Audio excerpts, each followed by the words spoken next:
Hey, what's going on, everybody? My name is Tim Williams.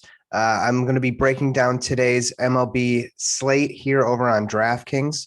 Today we have a 4-game slate. It's going to be a Cactus League slate, and we're going to do things a little bit differently. So I've been breaking down some of these slates for spring training, and I want to introduce something new and focus on different aspects rather than just spewing out a whole bunch of information all at once. So one of the segments I will be introducing, we're going to start today, it's going to be called the Starting Rotation Show. And so we're going to take a look at each slate over on DraftKings, and we're going to pick out, some of the best pitchers, some of the best matchups for that particular slate. We'll do our typical starting rotation, so it'll have 5 pitchers. And then we'll go through 5, 4, 3, 2, 1. I'm not saying one's better than the other, but that last pitcher will be kind of our staff ace of the night or day, depending on the slate. So yeah, I think this will be a fun segment. I think it'll be a deeper dive into the pitching. And then if there's some good or bad matchups with hitting, we'll go into that. But this way we kind of weed out some of the lesser pitchers that maybe we don't want to play on today's slate. And then just highlight some of the great plays, some of the guys I think who may do well for you in your lineups. So without further ado, I present you the Starting Rotation Show. Thank you, Beavis and Butthead, for rocking out. And starting at number 5 in our rotation, we got Julio Urias. It's hard to believe that he's still such a young pitcher. I think he's like still 24. It feels like I've been watching this kid forever. But pitching against the Chicago White Sox, White Sox look pretty damn good, I will say. And they might even be the favorite to win the division. They're probably my favorite to win the division. But not the greatest matchup, but we'll get into it. Julio Urias is a career 3.20 ERA, which is pretty good. Definitely a strikeout guy, 232 strikeouts and 239 innings pitched, 90 career walks, but he doesn't really give up the home run. He doesn't really give up the long ball all that often. I want to say even roughly about half of the time, half of his starts made, but the walks are a little concerning. So when I look at that, and that's a decent sample size, 239 innings, that's years worth of data. When I look at that, I see a guy who, with the Dodgers, he'll get those wins, but quality starts can be there. There's games where he's going to get into trouble by walking guys that might hurt him in the long run. But for now, he's doing a pretty good job of keeping the ball in the yard and keeping that ERA low. His first spring training outing, I did watch actually, and he did go an inning, 2 hits allowed, 1 earned run, 1 walk.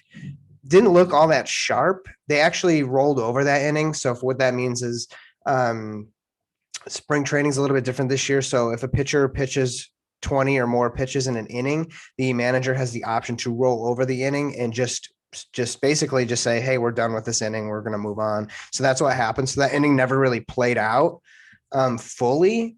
So that earned run could have turned into a few more earned runs. I don't love the matchup again against the White Sox, but he has proven that he can win games, and he probably will be decently owned, I would imagine, just because he plays for the World Championship Dodgers. And he's a decent pitcher in general. And then number 4, we're going to the LA Angels. We're going to go with Andrew Heaney. Overall, not a bad play here. He's pitching against Milwaukee, and the matchup's okay for sure. He has a 4.44 ERA and 89 career starts. So kind of like where he is now, like that 4 or 5 starter in the rotation. The potential's there. The potential's definitely there. He's equal or more strikeouts per inning in the last 5 seasons. So he has the ability to strike batters out. The potential is high, but he may give up the long ball. And I feel like he averages about a home run per start. So if you're stacking hitting, maybe you want to go there. Just know that he has the potential to pitch a complete game or go 7 innings and strike guys out. And strikeouts, as we know in DraftKings, get you higher points. So he might give up a couple runs, but he might strike some more guys out. So overall, his overall line on DraftKings actually might be pretty decent.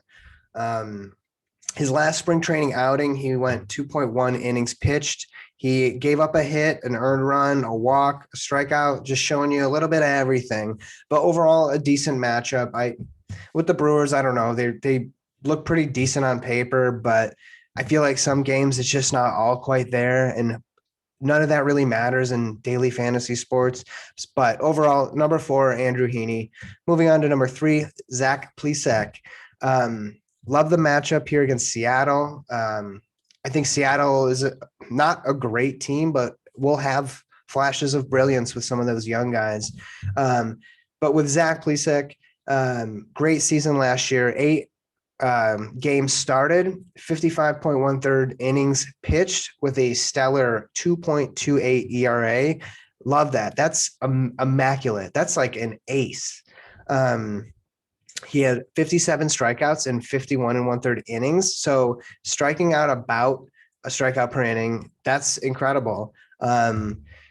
He does give up about a home run per start. So look out for that. But that's okay to give up runs if you're getting strikeouts. That's not so bad in DraftKings. Real life, that's another story. Sure. That's a different conversation. But if guys can strike guys out, that can get you points. That can win you matchups in GPPs and in cash lineups. He had a rough first spring training start, 2 innings pitched, 4 hits allowed, 1 home run, 2 strikeouts. And overall, a pretty decent matchup today. He probably will be highly owned, but that's not necessarily such a bad thing if he's having a good game. Number 2 in our rotation, we're going to go with Zach Davies. Pitching again against Texas, that's a pretty good matchup. He has seen some batters there. We don't know who's starting or not. It's too early to say. But overall, I like the matchup. He's likely going to be the number 3 starter for the Cubs this season. So they're expecting a lot out of him. And I see kind of what the Cubs see in this guy. It's not sexy by any means, but this guy can pitch innings and get ground balls and get outs.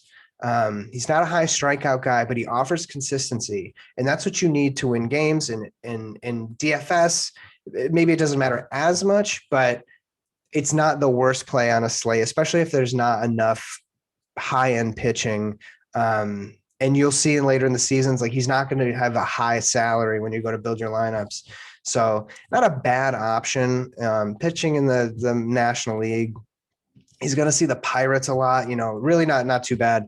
But he has a career 3.79 ERA in 6 seasons.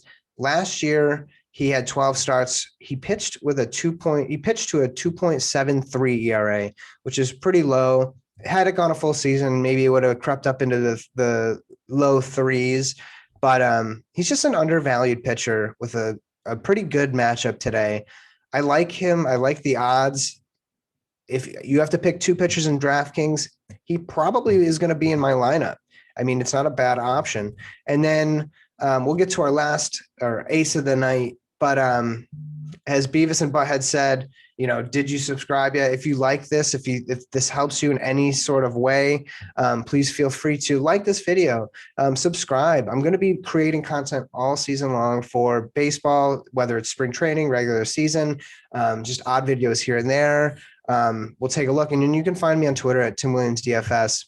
With all of that said, our ace of the night, Brandon Woodruff. Oh, Brandon Woodruff. Pitching against the Angels, I like the matchup. It's decent. I think this guy has the makings to be a staff ace, and that's kind of what he is right now. He owns an ERA of 3.61 over the last 3 seasons. 3.61 or less, I should say. He had a career year last season of a 3.05, which is, again, incredible. I'll take that all day. 13 games started, 91 strikeouts. So this guy can strike you out. That means points for us. Angels have seen him. We don't know who's starting tonight for the Angels. If there's going to be some rookies out there, if there's rookies, good, great.